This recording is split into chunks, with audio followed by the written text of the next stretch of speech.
என்ன சார் பார்த்தது இல்ல? வக்கீல் மூர்த்தி இருக்காரா? தோத்துக்கு போயிருக்காரு, இப்ப வந்துருவாரு. அப்படி உட்காருங்க. என் பேரன் செல்வ மாதிரி இருக்கு. நான் அந்த செல்வம் இல்ல. குரல் கூட அதே மாதிரி இருக்கு. நான் பல குரல்ல பேசுவேன்.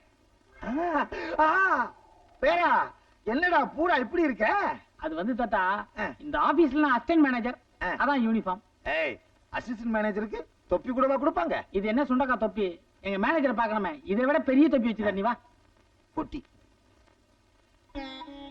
செல்வா, என்னடா இப்படி பண்ணிட்டு வந்துட்ட? வளர்த்த பாசத்தையே மறந்துட்டிய. ஒரு லெட்டர் எழுதி போடக்கூடாதா? இல்ல தாத்தா, பாட்டி ஏத்துட்டு வீராப்புல முறைச்சிட்டு வந்துட்டேன். மறுபடியும் போகும்போது ஒரு நல்ல நிலைமையில போகணும் தான். ஆமா, நீங்க என்ன அப்படி சிஐடி ஆபீஸ்ல துப்பாக்கிலாம் வச்சுக்கிட்டு? கண்ணாத்தா குழப்பத்துல என்ன அனுப்பிச்சா, உன்னை பார்த்ததும் ஒரு வகையில நல்லதா போச்சு. சரிவா, என் வீட்டுக்கு போய் பேசு. வீடா? சொந்தமா வீடே வாங்கிட்டியா? விளங்கும்பளம் வாங்கியிருப்ப. இங்க சம்பளமே சரியா வரதுல, அது வாடகை வீடு. எந்திரி நீ.